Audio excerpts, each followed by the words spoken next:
How many people sign up for this? 1,200. Crazy. Oh. Dude. Yes, my love. Okay. D, I'll be right back. I got something. Go ahead, How many buddy. people sign up for this? 1,200. Oh. Dude. Yes, my love. Okay. D, I'll be right back. I got something. Go ahead, How many buddy. people sign up for this? 1,200.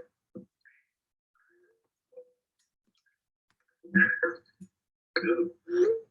Yes, my love.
Yo, D. I'm on mute. Hold on. Yeah, no problem.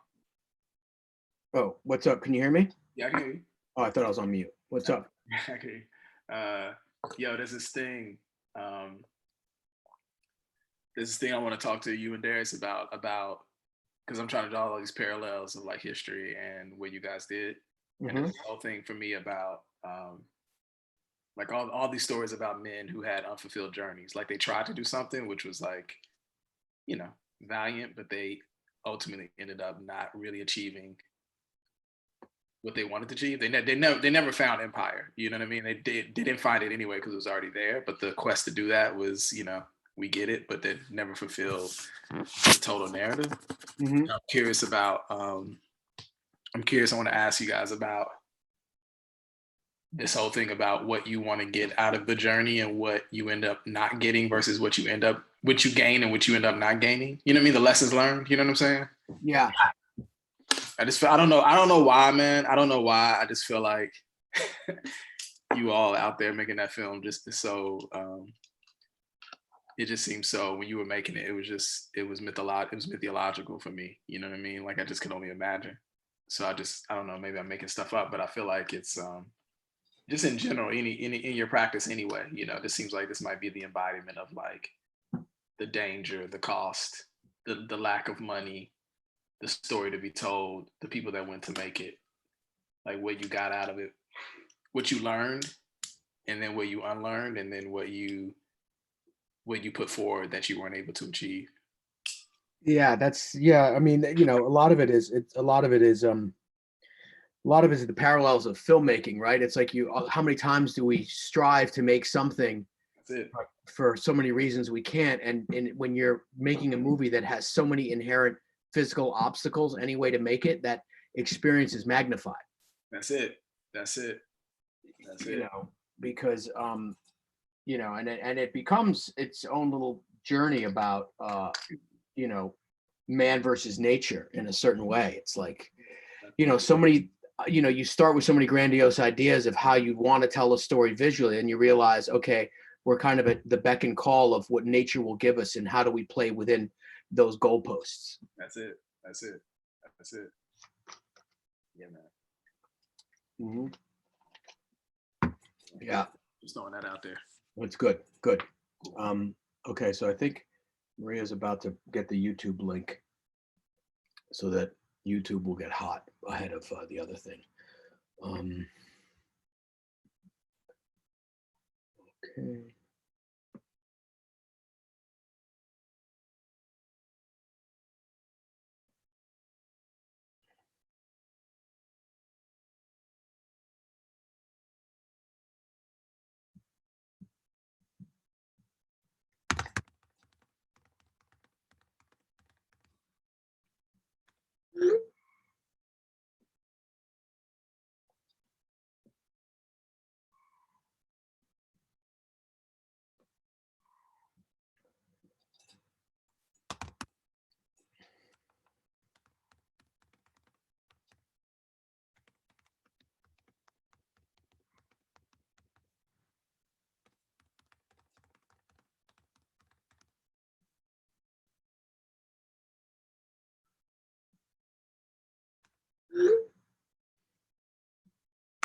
I'm just gonna go, let me see if she sent it yet.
Hello. You hear me? Darius. Yeah. Hello. Hey man, Hey. how How, are you? how are you? Good man, good to see you, man. Good to see you too. You look very good. Yeah, likewise, likewise. I love I love the thing you did with Reed. I was Uh, telling. I really loved it. I was really, really very strong, very good. oh, thank you, man. Nah, we excited about this. I'm excited about this, brother. Thank you for doing this together. No, Thank this you is a very much. dream. I really couldn't be a better person. Thank you very much. Oh yeah, yeah. No, where are you now? Are you in your place in the France, in south of France? No, I'm in a friend's place. I'm a friend's place in south of France. Uh-huh. And he's an artist called Eric Iffergan, and he's Oh yeah. you know Eric? Oh yeah, I know his work very well. Yeah. Yeah, and he's and he this is his workshop, like it's a studio where he puts all his things. It's the only place that was really quiet. Yeah. Right on. Oh, that's incredible. Small world, huh? Yeah. Beautiful. Okay, you see me? You see me Yes. good? Yeah, you're good. It's perfect. You on mute. You on mute. You on mute, D. Who is on mute? Okay, Doug Torres. good. I was muted. Dr. You mute on purpose? Yes, I didn't want to talk so loudly, Darius. So just so we all know, right now we are currently on YouTube. We're streaming on YouTube because we have to send that feed ahead of the broadcast feed for Zoom. So Darius, just so you know this, so that what we'll do is right at 12 o'clock, we'll do a little, right before 12 o'clock, we're going to broadcast and we'll go live on Zoom and then we'll start. Okay. So that will be the process. So now that we're all here and good, and everyone's happy with their sound and their video, Darius, can you hear us both pretty good? Yes, very well. Okay. And Bradford, you're good, buddy? Very good. I hope I will be understandable with my French accent. Sometimes it creates problem. I hope you understand. No, it's the problem is you might not understand us. Doug on the set sometimes look at me like this. I'm always understanding you, my friend. And and so we know that we have and I just got a text. There's already 25 people on YouTube who are watching us. Overall, Darius, we had about 1,200 people sign up. So we'll see how many people come. Maybe we get 600, 700. Because based upon last time, it was about 65%, 70%, 65% of who signed up actually viewed us. So that'll be pretty exciting. So So we are already live then.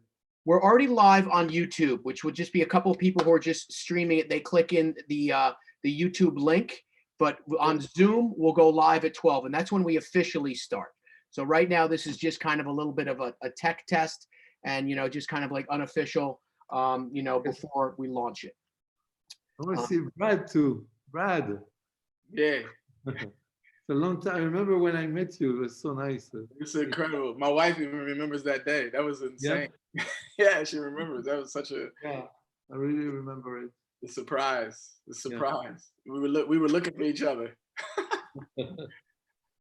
Yeah, no, that was amazing, man. That was amazing. That's right. Yeah, wherever you. Exactly. And then AJ and I talk about you all the time, Oh yes, AJ is wonderful. Wonderful, right? He's like very special person. Very special person. Yeah, man. I'm glad you guys are. Thank you for. I'm sure you introduced. No. Nice introduction, because the way he said, thank you. It's a wonderful person to meet in life. Yeah, he's special. He means a lot to us, Yeah. And thank you. Of course, thank you for all the love you give in the Black Wings, man. Thank you. Please, yeah. I the incredible special lenses, yeah. Oh, great, man. Very soulful. Very, very special. For lenses that are made today, they are special. Yeah, they're I don't know how they're made, but they're very, very, very exciting to. And you feel when you are. Is it okay to talk already? We can talk. Yeah. Yeah. I mean, this isn't the official thing, but you and Brad you can talk about it. I don't like talking about technical things. I'm not a big technical person. Me neither. Me But, neither. but these lenses, it's not about technical things. When I talk about them, they are, it's like spirits, like you can share these lenses when you use them. And the way, I mean, with Neil, and I know you're behind Neil Phantom, I think we're sharing ideas. It's not like, oh no, these lenses are like this. This is the way. That's the way they perform. These lenses is like music. It's like you play with them, and then you send them to be changed. You know, it's like a race. Like imagine if I was a race driver, and you know, it's very exciting. Great. Yeah, we're excited, man. We thank you so much for Wow. you for just trying them, and we're happy they work for you. You know. Yeah, no, thank you for letting us, have them, that they exist. There will be at the end. I will ask some technical stuff at the end about you guys and your choices. No, I'll just tell you because people have been sending in questions about that. They're really curious about how you guys choose lenses for storytelling. So I think that in the vein of talking about, what type of glass works for you guys in storytelling and how it evokes it, let's talk about that, at the end, because a lot of questions have come in on the technical side about how you guys choose glass. Okay, I did. Okay. Yeah, I don't know how I choose glass. I only use. I just read whatever Darius used, then I use that. What? No, I just read. I just ask what you used, and then I use that. No, I would be the same with you. No, it's just like, it's like family. It's like we work like wolves, like family. We are animals. Like we know that in a very small family where we exist, we use this, and we hear we're using this, or we being told, and it's if he's using this, I know. Yeah. I don't know you, but I know you, and Yes. and let's try, let's try it. Let's put it in our lens, and these lenses come out. Because I test a lot of lenses, and not because the Black Wing. I tested a lot of lenses. So when I say I love them, it's because they're special. I appreciate it. We appreciate it. Yeah, I've used, like you, we use lenses from the 60s and older, maybe older, I don't know. And we try all sorts of things. I'm sure you're Yeah. like a crazy person. Yeah, like me, like I'm sure, and No, it's true. It's true. I don't know. We choose lenses, but I know we'll talk about it after. Yeah, I want to hear you. I want to hear you talk about it. I'm very no, hear you talking. You'll both talk about it. Trust me. All right, so we're just about 2 minutes, everyone. I'll tell you when we'll do a countdown till we'll go live. And then Darius, just so you know, I'll do a little introduction in the beginning. We'll kind of say a few words like we did last week. Probably also we're going to also hold just a few moments of silence like we did last week, just at the beginning, like a virtual moment of silence for everything that's going on in the world, and then we'll get into the discussions. Okay, my friend? Sure.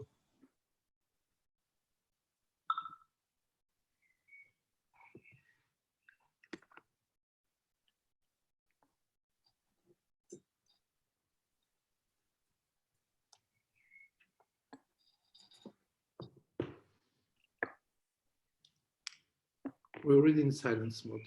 Yeah. Well, just we're the three of us are preparing nicely.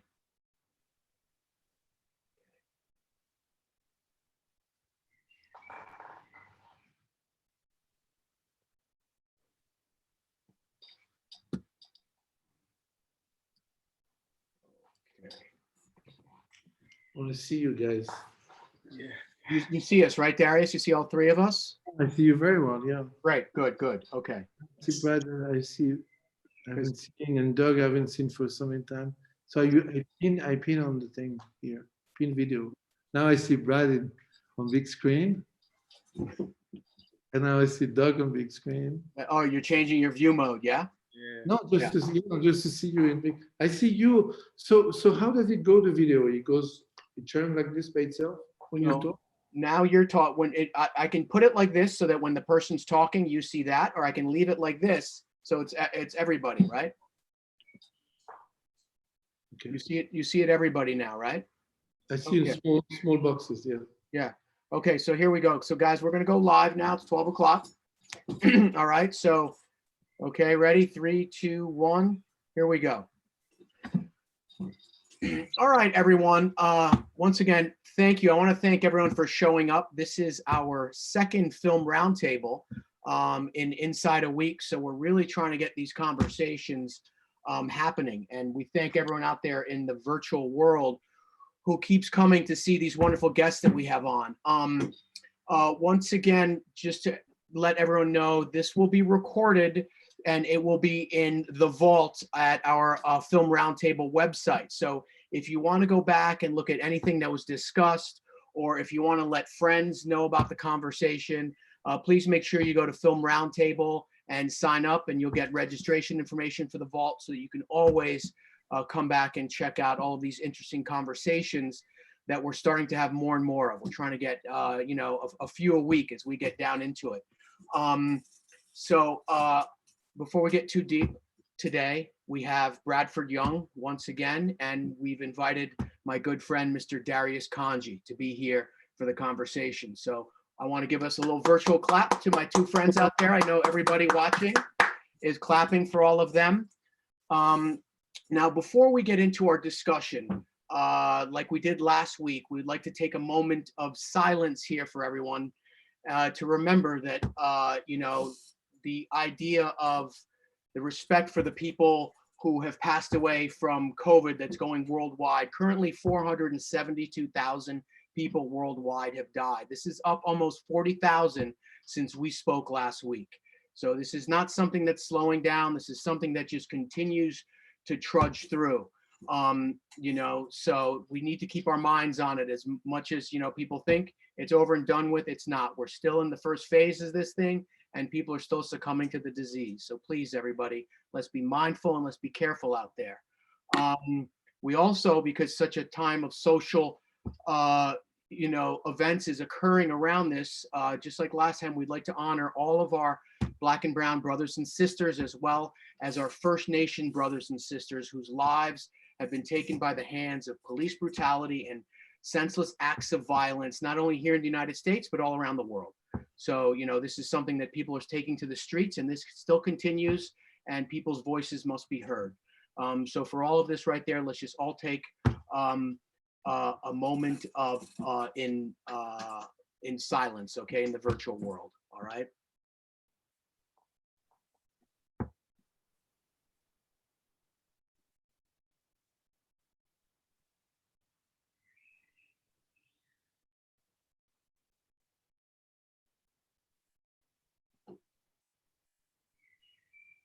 Okay, thank you everybody for that. It means a lot to us all involved here. Okay, so today's discussion is going to be slightly different than last week's. As those who tuned in with us, you know that we had a very family-themed event about specifically Bradford and Reed, about being home and what that meant and how they're dealing with their family. Today's going to be a little bit more of an organic, free-flow discussion between Brad and I and Darius. So as many of you do or don't know out there, Darius and I have worked together a couple times before on two James Gray projects. The first one was The Immigrant, and the second one was Lost City of Z, two projects that couldn't be more different in terms of how they were approached, in terms of, one being confined to a lot of interior and stage work, and one of them being out in the world of location, in the world of shooting in Northern Ireland for period England, and shooting in the jungles and the river of Colombia for the Amazon.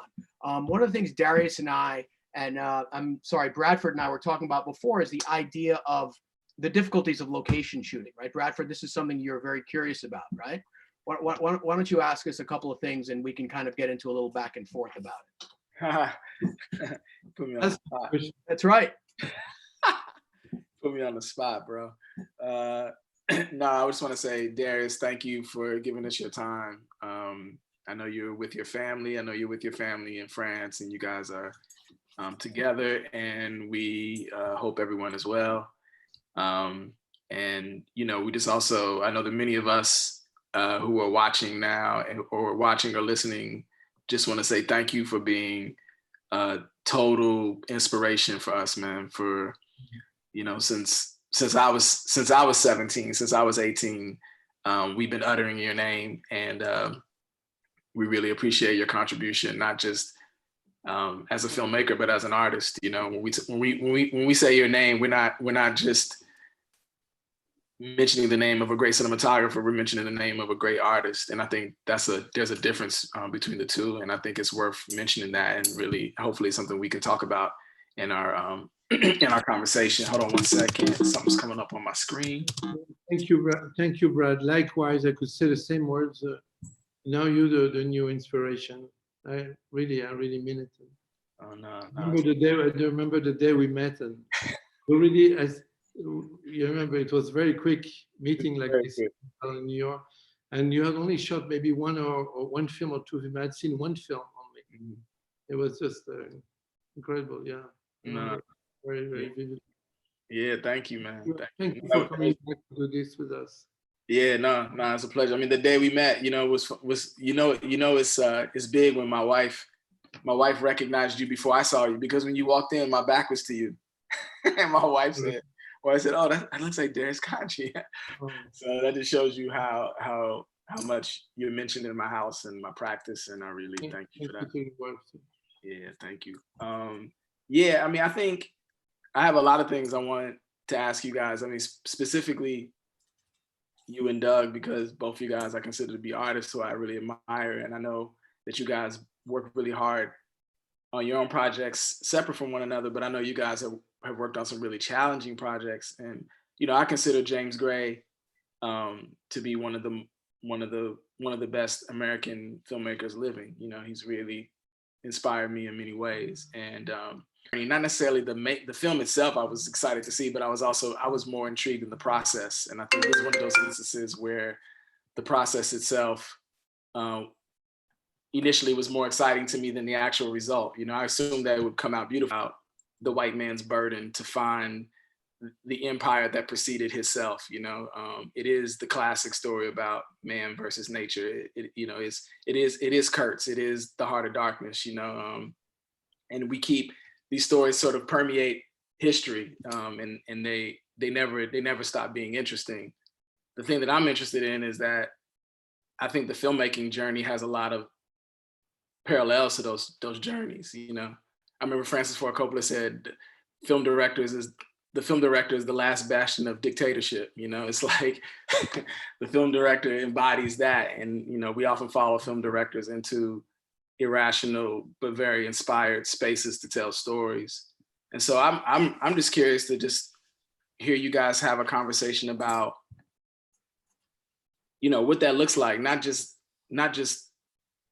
as a filmmaker, but like what that looks like intellectually, spiritually, when you know you're telling, number one, this very particular story about this particular person in history, but you're also journeying into a space where you started in one location and you had seemingly an abundance of resources, and then you end up in another location and you're challenged by the lack of resources, or you make a creative choice to not have as many resources so that the film can have, in a very painterly way, can have different strokes. I'm just curious about what were your thoughts? You know what I mean, Darius, like, what were you thinking before you headed off into Colombia? You headed off into to tell this sort of epic, go on this epic journey to tell this epic, very complicated, problematic, but also beautiful story. I mean, Doug can say a lot about it, because behind the Eminence Grise is behind every, you know, the whole project with James. No, for me it was like a cosmic journey. You know, I've always wanted to do tell a story like this of a man at the search of himself and the search of his identity, and go through a trip, go to transcendent experience like this, and it was a very it was something very, very special, very cosmic, very. And so I was looking. The film was postponed like 6 months, a year, no, Doug? Yeah, it was 6 months. We were going to go with a different actor and a different budget, and we weren't able to go with him. So it kind of got put on the back burner, and then came up again at a much cheaper price with Charlie. So we were forced to change some of the ideas that we had. To do it with a smaller budget with it. Yeah. But then at some point, James put us back on the starting block and said, we want to start. We're gonna start right now, like in a few weeks or months. It was like he came back, and then so it was very exciting. We thought it was at some point we thought it was lost. We were not going to do this trip, to do this incredible journey, And then he came back with a very, very strong conviction from our director, from James Gray, and we went on to follow him into this with Doug and Tony Katagas, who's an amazing producer. And no, what to say? There's so much to say, It's where to start from the incredible softness and craziness of the change of light in Ireland, where everything is like miraculously beautiful, but the light is constantly changing, where people were telling us, the light is going to be changing all the time in exteriors, it's going to be very difficult, this and that. And then I remember someone back in my past, telling me, light, you just have to embrace it, you just have to go with it like a river. You just have to follow it, and don't block it. Don't lock yourself into it. Just go with the light, And in Ireland, the light changes all the time. So we went there, and it gave us so much more than what I expected. It was just the most.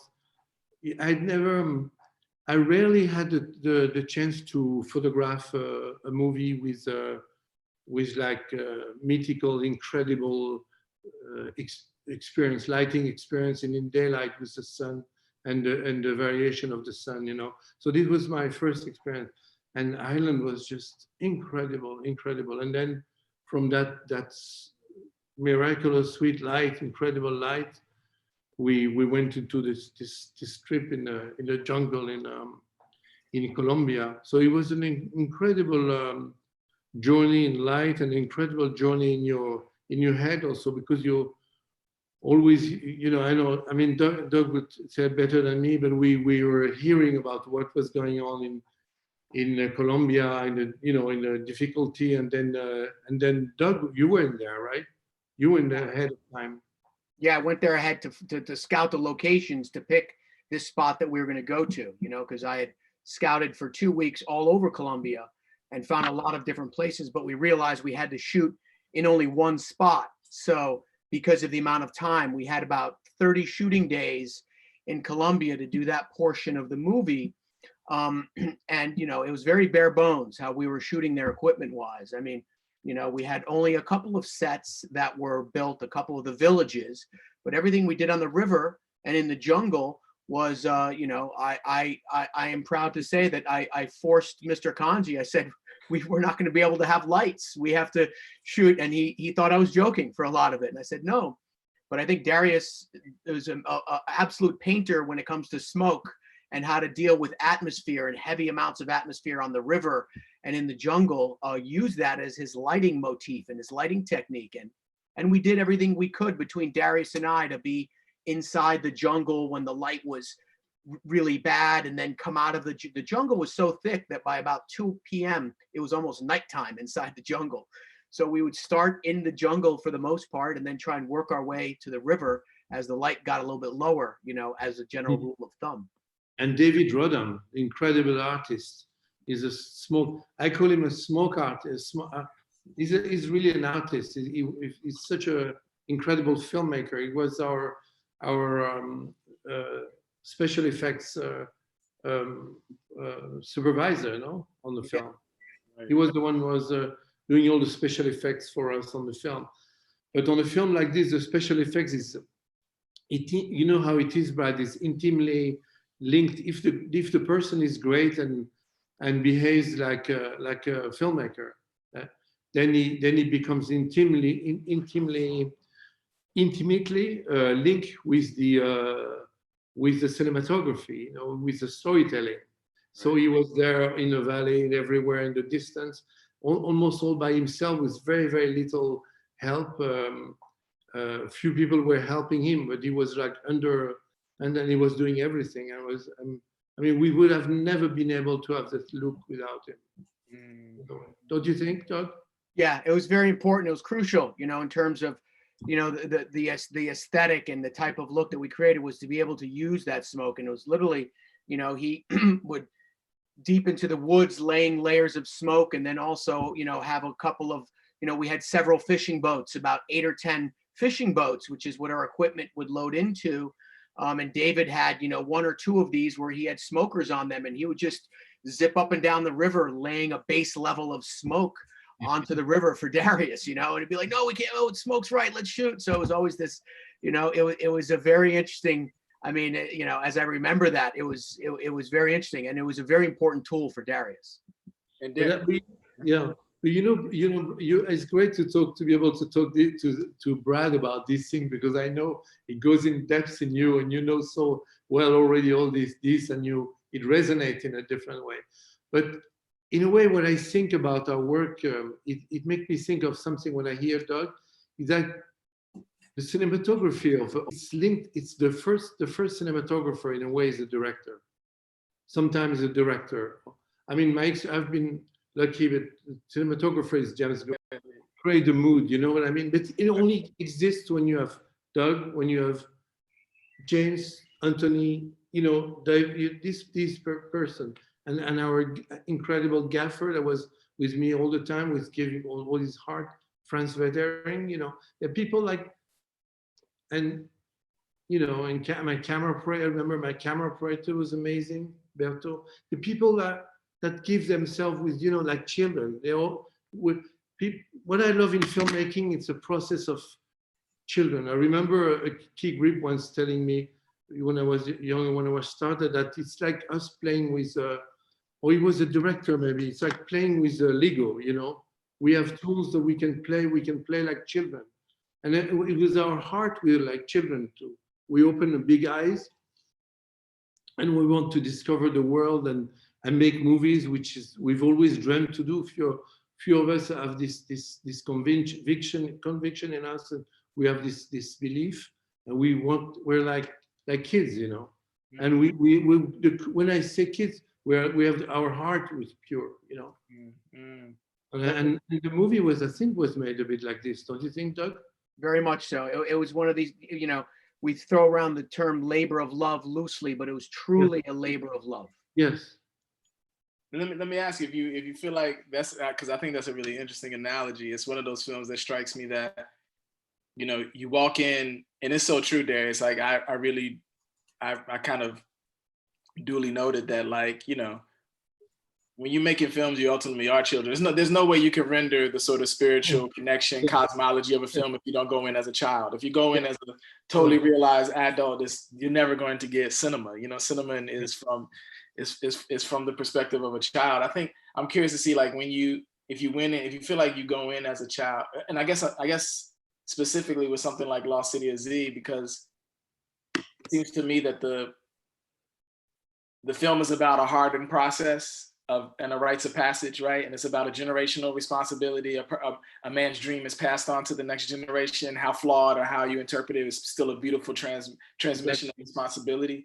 And I feel like my notion of you guys in Colombia making that film felt like, again, another hardened journey where real lessons and real knowledge would be gained, even though we go on with a lot of experience making films.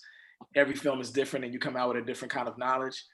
If you feel like I guess the question is, if you felt like you went in, if you go in as a child, like at the end of the film, with all of that, the challenges you had, what's the kernel of wisdom that you learned specifically on that journey? What's the one thing that you celebrate or sort of crystallizing in your mind the most? Oh, we come out a different. Exactly. I mean, Doug, tell. I'm sure you're... Well, yeah, I mean, it's right. It's you know, it's one of these things where you create a group with a band of brothers and sisters. Like the idea of like experience brings people together, right? And especially hardened experiences brings people together. And this was the type of thing, like I've said it often to people. I say, it was the hardest thing I ever did. I'm glad I did it, but I will never do it again. Like, it's the process was so painful day in, day out. It's just the difficult level of it, right? Like, filmmaking at its in the vein of like Coppola and Apocalypse Now, this was a much, that was 250 days. This was a much less version of that. But every day we would wake up at about 4:30 in the morning. We would make our way to, take a ride to the river of about another 30 or 40 minutes, right? We'd get to the river, we'd load into about 8 or 10 boats. The river was our roadway, right, Darius? It's how we went up and down, because the Don Diego River is where they shot The Mission. Like, it is a really uninhabited place, The Mission was shot there. And it's like, but they were there for a much longer time with a lot more equipment than we had, but the idea is that, you get into this, the method of how you're going to shoot it. It's like, you got to get onto equipment onto the boats. You got to take the boats, upriver to a jungle location. You got to load out. You got to, because everything was so lush and fresh and uninhabited, we would often every day step into a location to shoot it for the first time, if it wasn't like, one of our village sets that were built. And we did our best to maintain the leaves, right, Darius, and the fauna and how thick everything was, so that we wouldn't spoil it, so that we could be there naturally, and that we could find this level of overgrowth that was true to the storytelling. And it becomes a really hard process on you. And then 3 to 4 days a week, by about 4 or 5 p.m., the rain would start to come, and the rain would come really hard, and we would just load up into our boats, and while it's raining, take the boats back to unload. And then it was every day. And then you wake up the next day and do the same thing. So, and we were a very tight time frame. It wasn't like we could extend and like go later. Like, we left on the exact day we had to leave. And Darius and I were talking about this before. One of the last days we were there, because the Don Diego is at the base level of a mountain range. In the Andes. So what would happen, sometimes it would rain way up in the Andes, and we wouldn't know it. It was nights by us. So one of our last days there, it had been raining all day up in the mountains. And towards the end of the day, we're lining up, setting up like a nice shot around dusk, end of day. And all of a sudden, and we're on the bank, we're on this beach bank of the river. All of a sudden, water starts coming up the beach a little bit. And the locals start telling us, okay, let's get out of here. It's on, it's coming. And we're like, what? That's just a little water happening here. Literally, right, Darius? Within 15 minutes, the river had taken over the whole area we were in. We were absolutely flooded out, like up, it had just swelled. It was very dangerous. The water goes very, very high. It's actually very dangerous, this water coming out, right? Yeah. The height would go like, how high up would it go on the? It came up, washed up the bank. So it's one of these things. It's a constant reminder that, you're going to tell the story of man and nature, because I'm not going to say versus nature, because nature always wins. Yeah, that's it. Right? There is no man versus nature, because nature wins. It was like a character of the river. It was very beautiful, very sensuous, very voluptuous, very beautiful, and very welcoming and incredible. And you really feel like the character. When I see, I remember when I watched Lost City of Z the first time, and I see those shots, those close-ups, those really close-ups of Charlie looking around like this. This is how we're all the time, looking around, being mesmerized by the birds, incredible birds and animals and crocodiles. But then suddenly that creature, the river, becomes like very violent. It's like God. It's almost like a Greek Odyssey. Don't you think? I do. And because I promised Brad. I exaggerate a bit, maybe. No, that's it.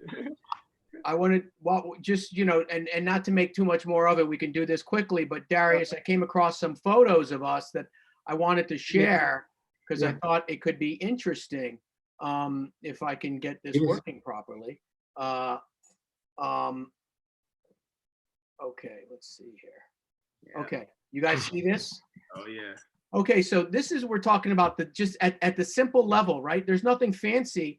This is literally a boat made of bamboo. That was our camera platform.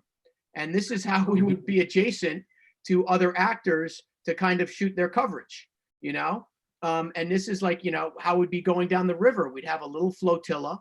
This boat in here would be like where James would be. This would be video. This is obviously where the actors are, and Darius is probably somewhere in here with camera and the other camera teams.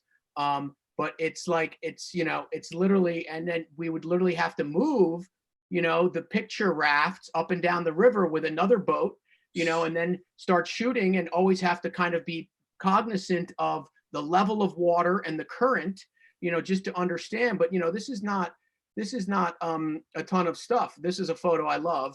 Look at this. This is, we're getting notes. Darius and I are getting notes from James on the other boat. Here's Charlie. And there's Darius, like trying to always listening in to James and I talking to understand what the note was for the actor to do, right? So, but you know, right, Darius, like I lived in the river, right? I became the river monster. You were in the water all the time. You know, and then it's like, so this is like some aspects of the pristine jungle that we're talking about. You know, this is like, we would go into jungle. None of this is set dressed or art design. This is the real jungle there. We made a conscious effort to not disturb anything, you know, so that it could look as true as possible. You know, here's an element, tough to tell in the shot, but this is kind of like what we're talking about with the smoke getting laid into the river, you know? So this is like, you know, getting ready to do a shot where these boats were going down here once again. Is the video. Is this all coming back to you now, Darius? Yeah, now it's coming back. You know, you do movies after movies, you do movies, and then you go to another story, and then you forget all these. The first, when I look at it, was I really there? Was I really on this? Right, exactly. It looks so incredible and crazy and low tech. You know, it doesn't look very like low tech. I mean, right? Very low tech. What is your opinion? What is your opinion when you see pictures on your? Because have you already been on something like this? I know you are going to be, I'm sure, on project like this, but this is. No, I never. I mean, I made a beautiful film that I think is probably the film that I wish most people would have seen of mine, called Vara. And we shot in Sri Lanka, and we shot in the jungle. I'm gonna watch it. What is it called? It's called Vara, V-A-R-A. Vara. I'm gonna watch it.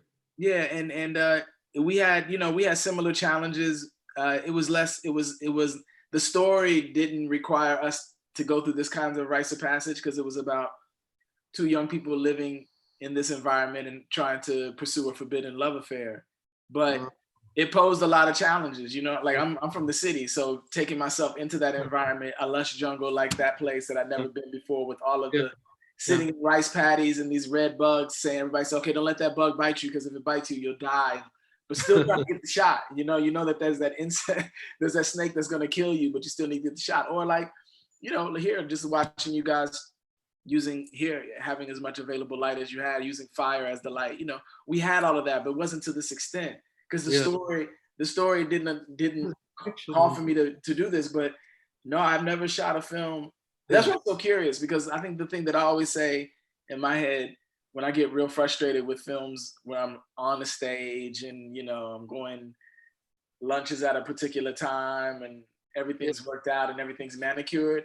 On those days where I'm frustrated, I say, damn, I just want to go to the jungle with two friends, no lights, Super 16, and shoot some real shit. You know what I mean? And so this is the reason why I wanted to talk to you guys about it, because I know at the heart of who we are as filmmakers, films like The Mission, you know what I mean? Like Chris Mingus and Mr. Jaffe, like that rites of passage of making that film that had so much to look at.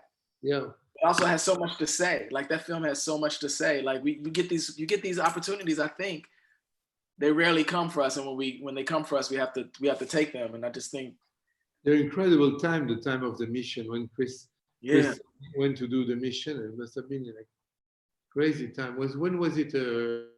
80s, early 80s? Or early 80s. Yeah, like 80, 81, you know? Yeah. And I think the world was ripe, right? The world needed those kind of progressive filmmakers to go and tell these stories that Yeah. challenge some of our institutions. The one thing I would love to hear you guys talk about is, I think there are two things I want to say. One thing I want to say is to all the young people that are watching that, look, here goes Mr. Darius Khondji and Mr. Doug Torres, two of our celebrated, well-seasoned artists who make films prolifically, and they still accept the challenge and oftentimes welcome the challenge of going into specific situations with very little resources, because that tension of having very little resource oftentimes yields something very spiritual and very connected, and often yields something beautiful in the story. So I think that, for all the young filmmakers that are oftentimes frustrated with maybe having one or two lights or not having enough, seemingly not having enough resources, I think it's good for us to remind them that that's always going to be part of your process. You're always going to bump up against that. And I think the challenge is how we get around that, how we find our identity even within the challenge, I think is the beautiful part of the journey, I think the one thing that, again, for maybe some of the non-filmmakers or some of the younger filmmakers, I just want to put a little energy towards Doug and would love for you guys to talk about it, that there are a lot of assistant directors in the world, but there are only a few that are like true artists, filmmakers who understand, for specifically, if you and I, Darius, are a little bit self-centered a little bit for a couple of seconds, like there are only a few that really respect what we do as image makers and really respect the light and the fact that the light has to tell a story, and they're as much invested in the light story as us. I know that with a film like this, you guys have some particular timeframes and some particular challenges about when you needed to be certain places. I would love to hear, Doug, you kind of talk about your understanding of that. Why is it that in your practice, this I know about you, we've only worked together once, but we've had connection through many, many spaces. And I know this about you, that you care about the light, you care about the story we're telling, and you understand that relationship. Where's that come from? Where did you get that? Well, for me, I mean, honestly, I think like in a previous life, I was a cinematographer. There it is. Like, for that, it's that simple. And Darius knows this. I'm obsessed with the beautiful light and images being great, and how can we get there? And I think, that's why, I mean, I work with a lot of the same people over and over again. It's like, it's like, we get back to the idea of the team game, how this works, right? Yes, someone's got to be, the logic person who helps us understand we've got to do A, B, and C to make, to meet our goals. But I do that with an eye to the beauty that we're trying to capture, and I think, I mean, I know that not everyone who does my job does it that way, but for the DPs who I've worked with, they know that I'm obsessed with beautiful imagery. There you go. You're completely focused on the light, the moment of the light, and you make us even, even if I forget for a moment, you are completely driven into getting us the light that we have asked, the director and I have asked for. That's quite unique.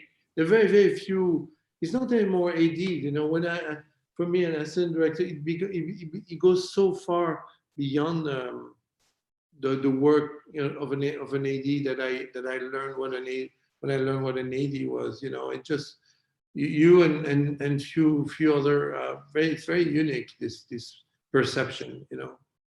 I remember this generosity, at the same time this drivenness and this perception of things. I remember to make a film. Yeah, I remember, I had, when I first made my first feature, or first like early features that had a little bit of resource, and we had an AD. I remember how nervous I was about time, right? Because time is this continuous thing that humans struggle with anyway, but this whole variable of time. And I remember the first time I worked with Doug, I remember the first time I worked with H.H. Cooper, man, was like time.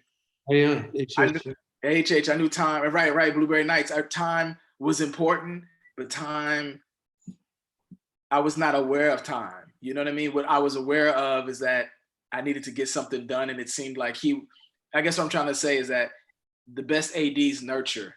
The best ADs create a safety net around us so that we can move forward in the same direction, but make sure that the work is excellent, and make sure that spiritually we feel fulfilled, and that when we're ready to go, we're really ready to go. And I think that I'm not gonna say it's a dying art form, but it's because I know it's not. There are many baton carriers of that, but I think it's really important in a film like Lost City of Z, or even I would even say Uncut Gems. You know what I mean? Like where you guys are dealing with light in a different way. It's a totally different expression of light and time.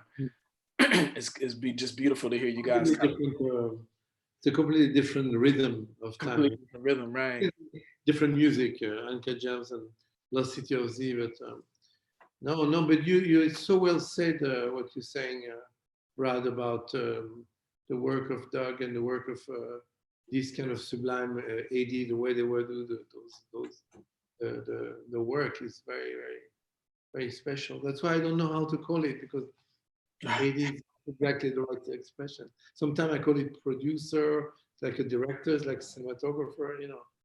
They become everything. They become everything. Like an entity, like that's very, very powerful, and makes us, that inspires, and it's like an engine, that inspires.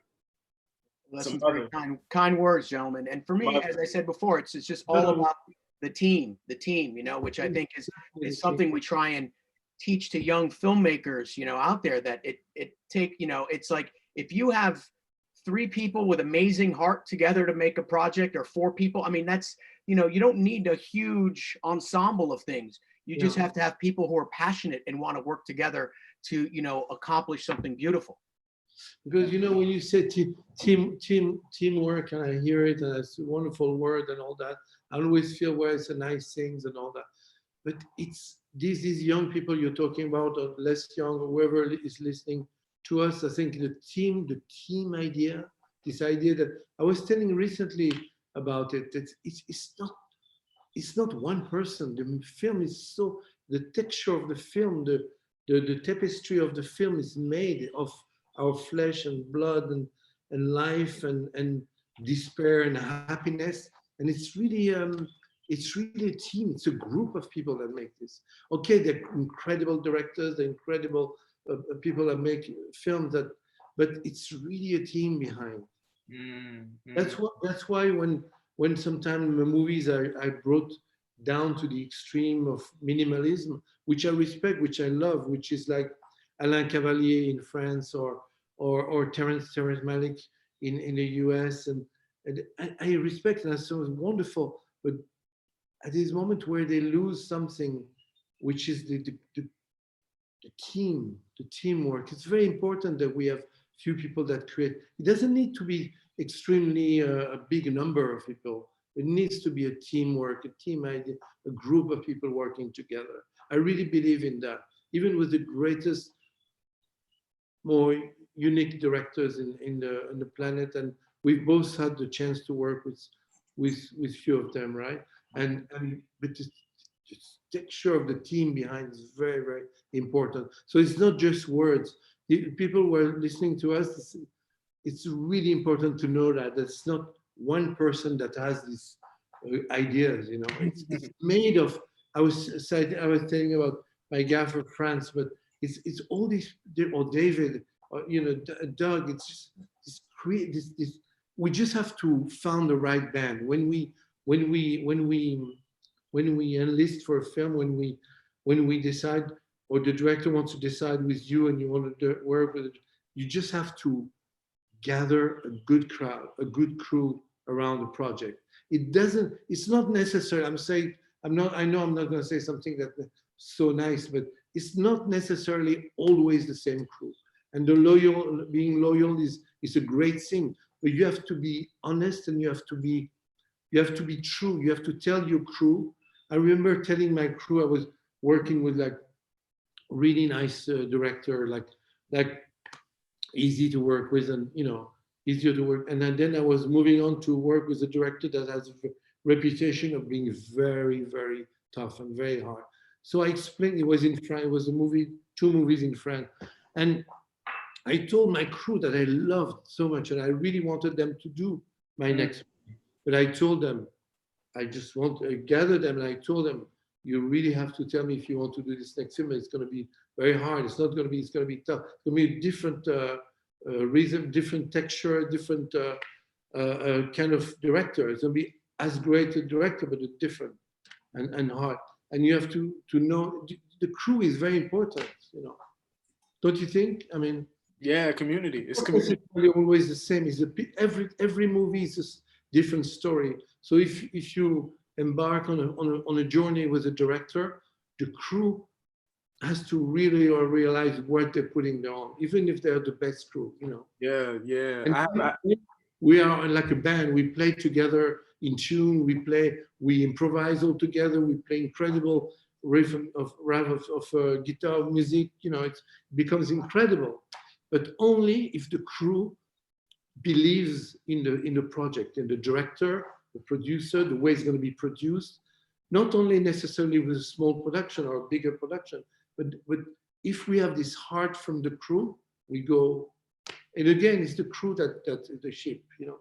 Yeah. The ship is made with the crew. Yeah.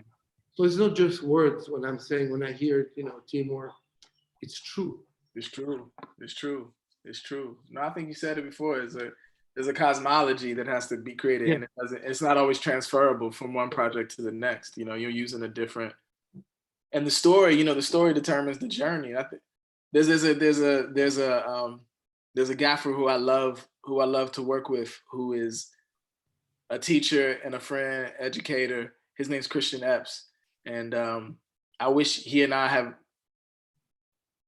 every film would be the right film for us to do together. But for like the last 5 films, they've all seemed not like this, not the right one, because for him, I want it to be perfect. I want it not perfect. I want it to be right. And so I know the feeling. I used to wrestle with that. Struggle with that a lot, because Me too. the sense of loyalty, and you want to bring people and you want to have the continuity, but crew, it's like a group together. But the music analogy is amazing, because it's like, you know, as I'm sure you and AJ have talked about many times too, you know, Miles Davis is the best example of the evolution of the sound was totally determined by the evolution of the band, right? So there's no way he could have made Dark Magus with John Coltrane. John was already dead, but there was no way he could have made Dark Magus with John. It's just 2 different things. So I agree. Yeah, I think it's really, and I think that's good for young people to hear, that you really have to curate. You really have to curate every experience. Curate. This is the word, curate. Yeah, I really believe that you have to curate. Yeah, no, such a good point. You know, you guys bring up, as I've been fielding some questions from some people. I mean, you talk about story, which is so paramount, and the technical side of that is, you know, how do you guys choose? A lot of young filmmakers are curious about the decision of lenses that cinematographers use. How do you let story dictate, from a technical aspect, how you approach your choice of lenses? I don't know, Brad. Darius.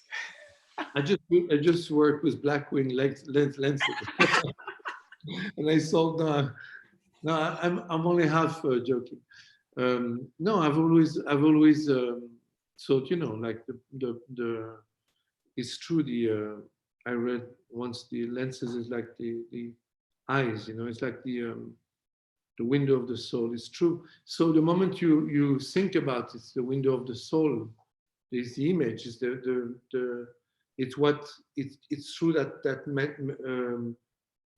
crystal is like water. Lenses are made with water, so the light goes through water, and you see how light goes through water in the sea, for instance. The way you see light through water, and so on a pool, the way it moves.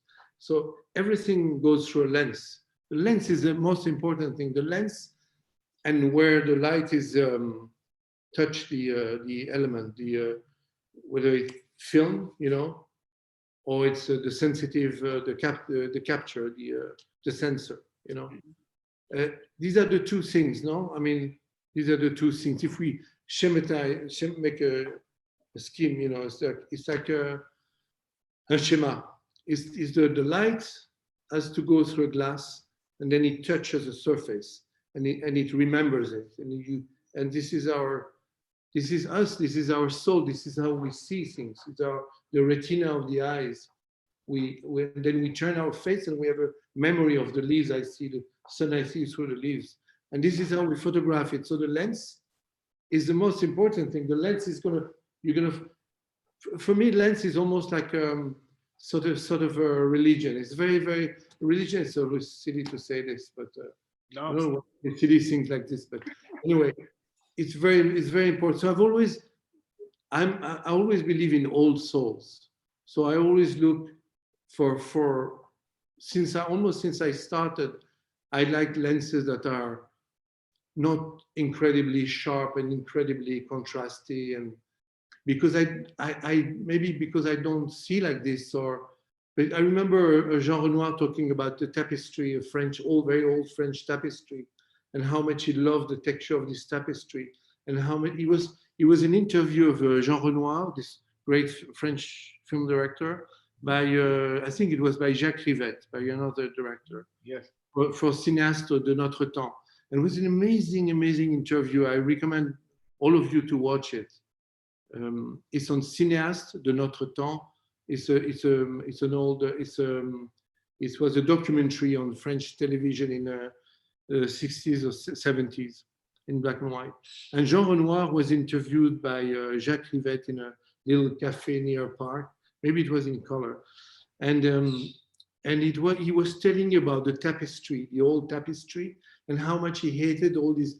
It was as far back in the 70s. He was saying how much he hated those modern new lenses and the crispness of the images. Now he was going in a movie and every image was so crisp and clear. I mean, there's no rule. Of course, there are movies where we want crispness or sharpness, and we want suddenly the impact or the feeling of a scene that's incredibly sharp and vivid. You know, it's strong. I mean, not everything should be like a impressionistic painting. You know, right. But Jean Renoir was talking about this, and I was so mesmerized that at the time he had this clearness in his mind to think about this, and like a painter, he was thinking like a painter, you know, about the light and all that. So lenses, the choice of lenses, therefore, comes from that thinking, you know, of you choose your lens like I don't know, music. It's like music. Yeah. Again, it's like music. Like you choose the violin, or you choose the guitar, you hear the tune. The lenses, you read a story. Everything comes from a story. You read a story, or you're being told by a director a few words or a few lines, and some essential thing that's coming from a director. It's like a quintessence. And then you get that, and the lenses, you found the lenses, all the technique. That's why I don't like talking about technique, because technique comes from the director. What you read, what Brad is going to read, is going to find this script, incredible script, and then you're going to be so moved by the director talking about the story you want to say, and then the lenses, it's going to come. It comes from there. And the camera, the type of camera, and there's no rule. The rule is that there's no rule. Yes. I photographed the last thing online with an iPhone, and I think it's going to be the director is important.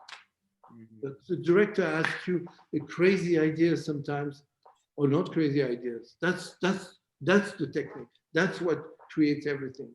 That's the Big Bang. That's the beginning. No, I mean. Yeah.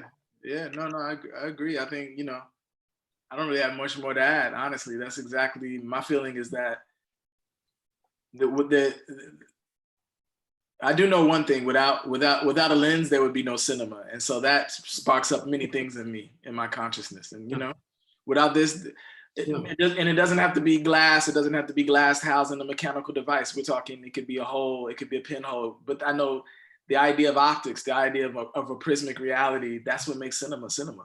You know, that's what you think about the first lens. I imagine the brother Lumière. Exactly. Yeah.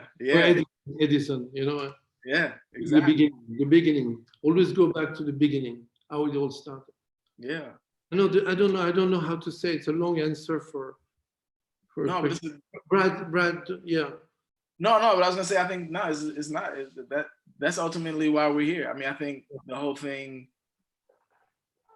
One of the phrases I love that Ava always uses is the mind's eye. She reminds me of the mind's eye, and the mind's eye isn't about what you're seeing now, but it's also about what you've seen. Not It may not necessarily be what you have seen, but it may be what there's an epigenetic connection, and maybe what your ancestors have seen, and those things are always passed on, you know. And so that mind's eye is our projection. The lens is our projection. The storyteller's projection into the world, whether it be projected on a wall or projected on a surface or projected through something again in order for the audience to reinterpret it and see it in a particular way. The lens is the thing that allows us to project all the tenor, all the oscillating emotional arcs of a lifetime, of a culture, of joy, of pain. This is what the lens allows us to do. It allows us to take all of that out of our mind. The eye in our mind allows us to project that onto the story. The story is created with its own particular baggage, right? The storyteller brings all of that knowledge, all of that wisdom, all of that sort of visceral, cerebral thing to the table. And it's filtered through many things, trauma, culture, all of these things, right? And they tell the story. They write the words, they tell the story. Then we have to ingest the story. And then it has to go through our own filtration process. We have to find ourselves in the story, whether it be finding our grandmother in the story, or finding our children in the story, or finding a flower that we saw as a child that we now remember seeing, and that's also in the story. That thing then has to be projected, filtered through something else. And the thing that's so interesting is that it ultimately boils down to this very mechanical thing, but within the mechanical thing is something that's beyond, to me, I'm with you, it's beyond explanation. It's just, I know when it's the right lens by the story first. Yeah. But then, as I know you do as well, Darius, we go and we do serious testing. Yeah. Unless there's already a lens that we've used and we say, okay, no, this story needs that lens. I know these are the lenses I'm using, or we go and we test. And then it's that moment, like the folks always remind us about John Coltrane. Then it's about trying to find the note that is in the ether that you're trying to pull back into the stratosphere. It's like when you see that face usually, or you see a stroke of light through that particular lens, that's when you know you've made the right choice. And you may and it's very organic and very fluid. It's not rigid. It's not fascist. I saw it on Tuesday, and when I revisit it on Wednesday, I might say, no, it's not right. It's not right. And again, those moments in human development also determine what we choose. I think the hardest part is making the decision to say, okay, this is what I'm using, because I know that halfway through the process, I might say, no, this isn't what I want to say anymore. I might want to say something else. But ultimately, I know for the sake of the story, I might need to stay consistent. But that's off on another thing. But it's the story. It's what I want to project into the narrative. Is what I want to show the world. Is how I determine what lenses I use. And it's hard for me to reduce it to a single process. It's very irrational. It's too organic to do that. Well, that makes a lot of sense. And there's never a rule from one film to another film, where, it's a completely different music. It's a completely different. John Coltrane was such a good, I could hear the music when you say that. And for me, music it's like lighting. It's like camera, music and light and camera work and light is directly related. The rhythm, yes. The rhythm of a scene, the rhythm of an actor, the way an actor talks, the rhythm of an actor delivering the line, or the rhythm of a scene, of the camera movement, the way we track and move and follow the actor in a scene, or not follow, or the rhythm of being static, the talk. And it's the lenses is the good thing now is that there are a lot of different lenses. And I was only half joking, because what I love in these Black Week lenses is that you tune them. You can tune them like they're like old souls, but you can bring them some modernity into them. You can photograph more modern story with them with an edge, And I just love. For me, it's like music. I would like to be a musician now. Me too. I'm sure you do too. Me too, man. The musicians are the only artists that I'm jealous of. All the other artists, I'm like, whatever. But musicians. Give me one more life and I'll be a musician. Me too.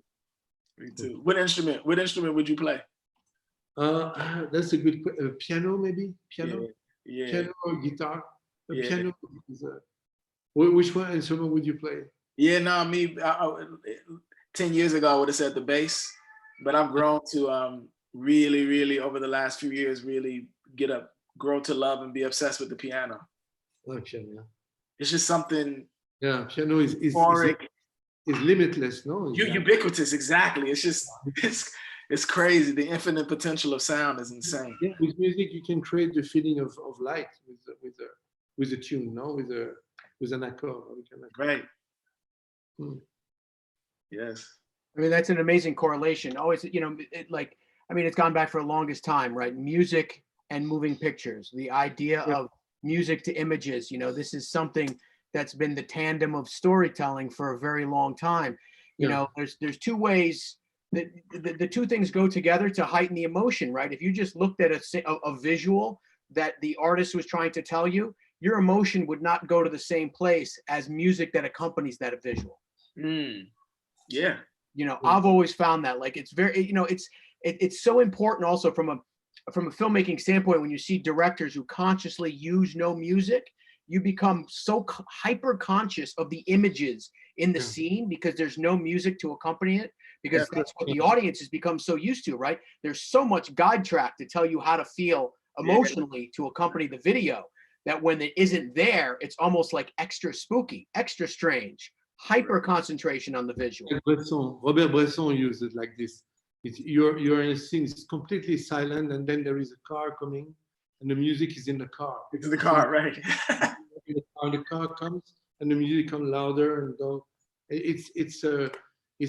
I love this idea of organic using the music like this. It's fantastic. Yeah. There's too much music in movies all the time. Music, even sometimes it's fairly good music, but the movies are drowned with music. So much music, and it's so, I don't know, so cliche, so ridiculous. Yeah. Should be. Yeah. Sometimes it's a bit upsetting sometimes. I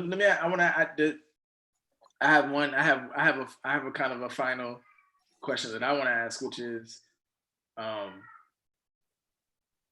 think this is back to Lost City of Z, and maybe I've kind of already asked this question, but maybe in a different way, is that what do you feel like you unlearned? Like, what do you feel like, maybe it's not about Lost City, it's about film, period. Like, something that the last film you worked on that really touched you in this way, what did you feel like you unlearned? Because I really am tuned into this whole thing of giving, sort of demystifying the process a little bit for young people, so they don't feel like there's some predetermined, worked out thing where you bring knowledge to the table and then you leave with the same knowledge. Like, what do we? No, go ahead.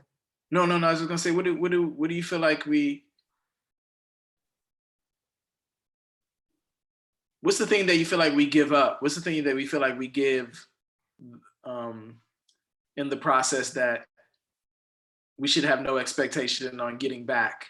And that's the sacrifice we make to the process, This is about love. You give, I'm not sure I understand well the question, but what you give, maybe I don't understand the question, but you hit. On movies, you give something. I mean, the last movie I did and made me discover again everything about my work and the way I should. It's like you rediscover things. You feel you give everything because you suddenly you are naked. You feel you in a way you break everything. You destroy yourself a bit, and then but from there comes a new feeling. From breaking things when it's necessary, when the storytelling and the director asks you in an indirect way to put everything flat back, and then something comes out, like after burning, after fire comes new leaves, new nature, and then you I don't know if I answered the question. No, you are totally. Gone into but of course you give yourself, but then what you get from there, what I got from being completely out of comfort zone and everything, and the is immense. Now I'm in like a baby, like a new person in my heart and feeling about creation, Yeah. And I owe it to two young directors that half my age, they made me discover. You know what I mean? It's like, yeah, I can see it in the work though. I can see it in Uncut Gems. There was like not a new thing, but a sense of texture that was really beautiful for me to see you accessing, giving us. I don't know if I'm sure it's the same for you too, but the greatest thing from one project to another is the difference. Yeah, very, totally. the flexibility when it's very different and asks you for a different thing, different reaction, different feeling. It's two stories that you love, that you want to tell the story for the camera. Yeah. Very, very, very different. The directors are very different, and you feel you're on a new planet, do things, with and it's incredible feeling. That's what I'm looking for. Right. This feeling of exhilarating feeling of creation. Yeah. That is one of the amazing things about our business that I tell people all the time. I say you need to embrace the fact that every day you're going to be willing to learn something new, right? Every day, every project within every project is different, and within every day of every project is potentially different as well. The amount of variables in the learning process are immense if you are open to it, if you embrace the fact that how it can always be an ongoing learning process. Like, this is something I tell people all the time, that is something of the magic of our industry and the art form within our industry for those people who are willing to accept it, right? Because some people aren't, right? Some people aren't willing to accept it. But for those who are, it's a beautiful journey. But sometimes I feel I'm not. Sometimes I feel I'm blocked. I'm closed. It's not. You're not always in that state of openness. I don't feel I'm always like this. It would be too beautiful. I have to be perfectly honest. Yeah. But when I am open like this, I get everything. It's like an explosion of feeling of a new world, But I don't feel I'm always this person. Yeah, I'm definitely. I'm definitely not always that person. I was thinking about something you said about breaking things, and I'm literally and spiritually and metaphorically. My parents, when they got married, they got this. Somebody gave them this buffet. Where you put dishes on the top, and the many drawers you serve. And when I was growing up as a kid, it was in the house where I grew up, and then my parents divorced, right? And then soon after that, many years later, not many years, soon after that, my mother passed away, and then my father passed away. And so at a certain point, that buffet became mine. My sisters, it was laid out in the room, and then we all kind of said, okay, we're gonna take that chair or whatever. My sisters and I are very, very, very close. And at some point, I was going to start a relationship with my partner, and the buffet came with me. And then I carried the buffet into this house that I have, that my wife and we have in the country in New York. And I want to see it. I want to see the buffet. Well, here's the story.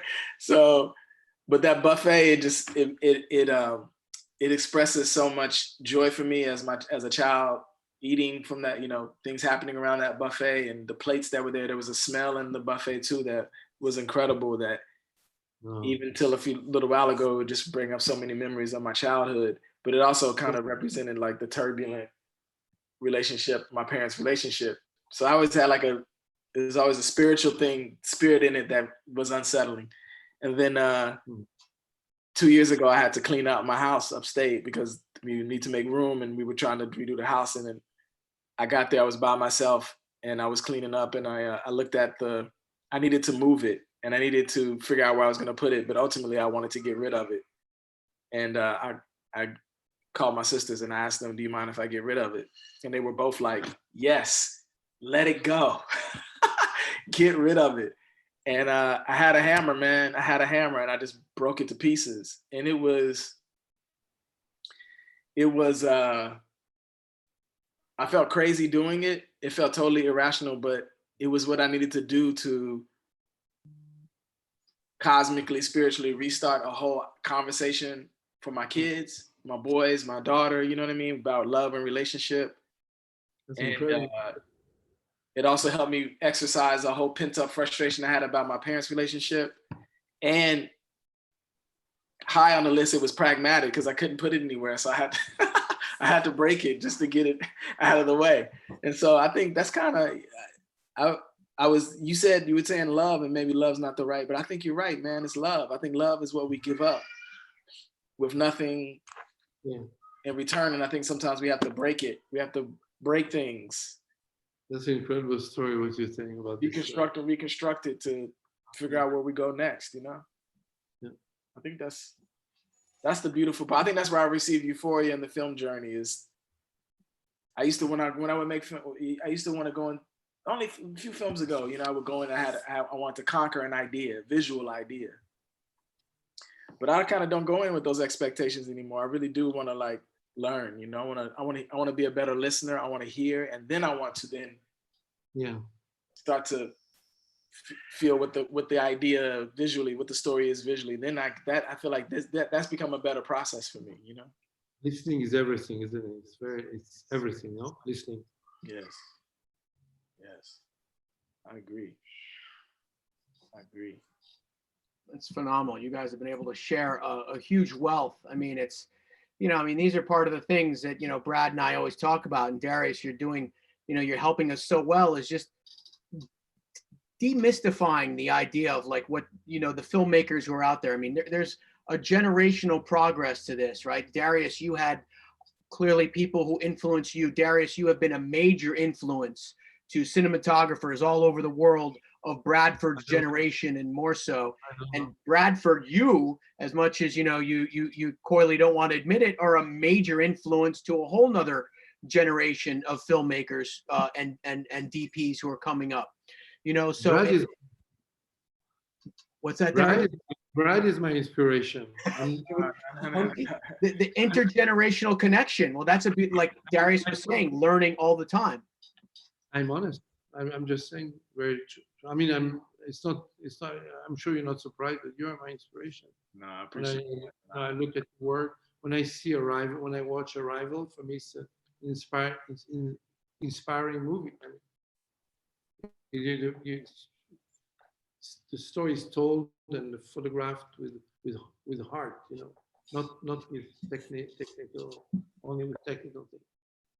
It's incredibly technically achieved, but that's I mean, I'm inspiration too. No, thank you.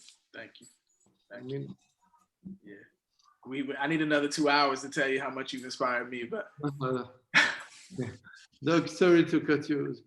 No, but that was beautiful. I mean, you just brought in the connection that I'm talking about too, is the idea, and this is something that we try to partake, how it's, you know, like from one generation to the next, and even a generation forward coming back. Like it's all about, it's the hand holding, right? It's the baton, it's the hand holding. And I don't mean like holding someone up. I mean the hand holding of love, right? The way to charitably extend knowledge, you know, up and down the line, you know, is something that we're trying to really get across with young people in these discussions like that, you know, that we've had with you, that we had last week with Reed. It's demystifying it for a lot of people who think this is such an impossible, you know, place to get to. And it's really not. It's about what's in your heart and your soul, and, you know, how you're willing to progress with it, right? And, you know, we're trying to show them people who've gotten to these positions and have been able to, you know, succeed in a level and look back to help others. You know, this is something that we're trying to accomplish here. And, you know, I think step by step, we're kind of getting there by having people like Darius come on and be able to explain the things that inspire you, that constantly motivate you, that keep you going from, you know, 1 year to the next, or reawaken even your process, as you just discussed. It is truly inspiring in lots of ways. Totally. You know, lots of ways. Thank you. You never realized this, no, Brad? You never realize this about things when you inspire other people. You know, when you're inspired by other people, but you never realize these kind of things. Yeah, it's true. But yeah. No, it's true. It's true. An angel passes a silence. Yeah. There is an angel that passes when there's a moment of silence. Yeah, that's it. That's it. That's it. You don't have this in English? Not that expression, no. There is a gap. There is a moment where, for maybe 15 seconds, I don't know, the moment silent between people talking after something like this, and then we say, "Oh, an angel passed." Oh no, we You don't have it in English. No. It must be an equivalent, no? It must be some old people, some elders. Some elders probably had it. They didn't give it to us. That's incredible. I need to use that for my kids. You need 15 seconds for an angel to pass. Tell them an ange passe. Yeah. An ange. It's a beautiful image. It's a beautiful image. It is. It is. Listen, Darius, I want to thank you so much for your time on this. It's been a wonderful conversation. You're coming to us, coming to us from France. If we didn't make that clear early on, we've got a lot of people who've been tuning in who are actually in the European time zone with you.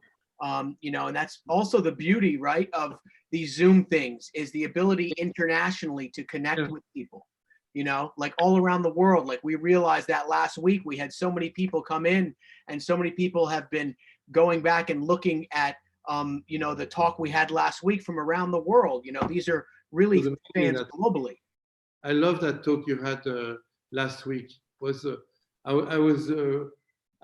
really was so moving and so strong between Reed and Brad. What they were saying about their life it made me. I learned a lot of things. For instance, I learned a lot of things during that talk you had together. Yeah, that's why we're doing it. It was really, really, really incredible. That's one of the great things of modern time, that we can do this Zoom. That's it. Zoom. That's it. That's it. It's really, there are few good things in modern time. This is one of them. Yeah, I think so. Well, it's I'm always very nostalgic of some things of the past, but this is a great modernity thing. Communication. Sorry to talk again about. No. We all love to hear you talk, and it's exactly. No.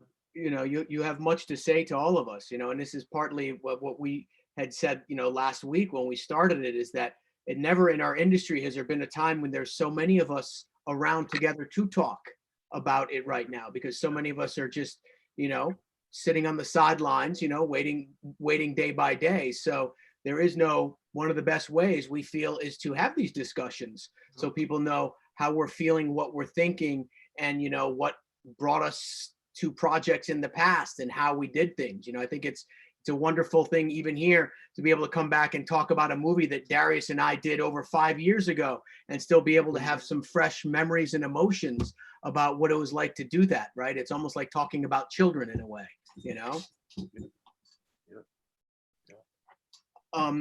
Thank you. So Darius, I really liked it. Let's talk again.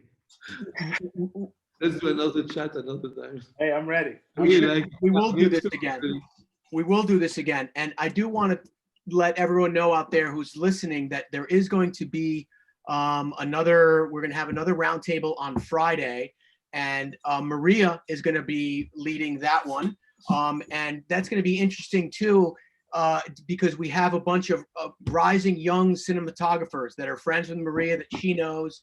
She's going to be talking with Allison Anders, Nico Aguilar, Pratik Shah, and John Chima. And this is going to be a really interesting talk. It's going to be something different. We're talking about, crossing the the generational line. So this is like a little bit of the newer crop, you know, that's coming up, that, you know, long admire Darius, you and Bradford, and information is going to go out for that.